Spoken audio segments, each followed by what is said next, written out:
ಕುಂದಾಪುರ ರಾಷ್ಟ್ರೀಯ ಹೆದ್ದಾರಿಯಲ್ಲಿ ಶಾಸ್ತ್ರಿ ಸರ್ಕಲ್ನಿಂದ ವಿನಾಯಕ ಥಿಯೇಟರ್ ನಡುವಿನಲ್ಲಿ 2 ಅಂಡರ್ ಪಾಸ್ ಇದ್ದು ಅದನ್ನು ನವಯುಗ ಮುಚ್ಚಿದ್ದು ಈ ಬಗ್ಗೆ ಜನ ಆಕ್ರೋಶ ವ್ಯಕ್ತಪಡಿಸಿದ್ದಾರೆ.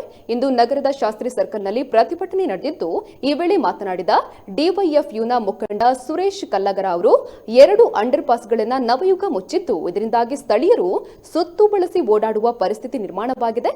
ಇದರಲ್ಲಿ ಜಿಲ್ಲಾಡಳಿತ ಜನಪ್ರತಿನಿಧಿಗಳ ನಿರ್ಲಕ್ಷ್ಯವು ಎದ್ದು ಕಾಣುತ್ತಿದೆ ಎಂದು ಆಕ್ರೋಶ ವ್ಯಕ್ತಪಡಿಸಿದರು. ಪ್ರತಿಭಟನೆಯಲ್ಲಿ ಜಿಲ್ಲಾಧ್ಯಕ್ಷ ಕೆ ಶಂಕರ್, ಉಪಾಧ್ಯಕ್ಷ ಮಹಾಬಲ, ಮುಖಂಡರಾದ ರಾಜೇಶ್, ಆರತಿ, ಕಿರಣ್, ರವಿ ಸೇರಿದಂತೆ ಅನೇಕರು ಉಪಸ್ಥಿತರಿದ್ದರು.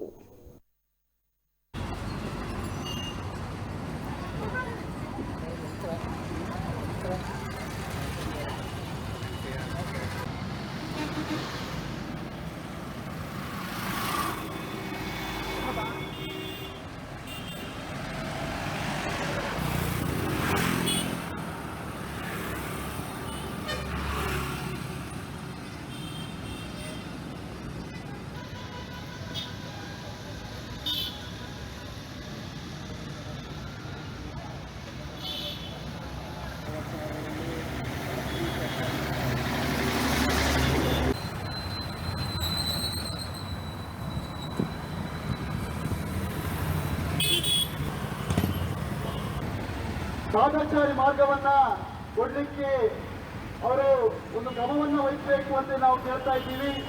ಕಿಫಾ ಕ್ಲಾಸ್ ಅನ್ನ ಕೊಡಬೇಕು, ಒಬ್ಬರನ್ನ ಬರ್ತಾರೆ ಅನ್ನುವಂತ ಕೇಳೋರ್ವರೆಗೂ ಕೂಡ ನೀವೆಲ್ಲರೂ ಕೂಡ ಇದು ನಮ್ಮ ಸಮಸ್ಯೆ.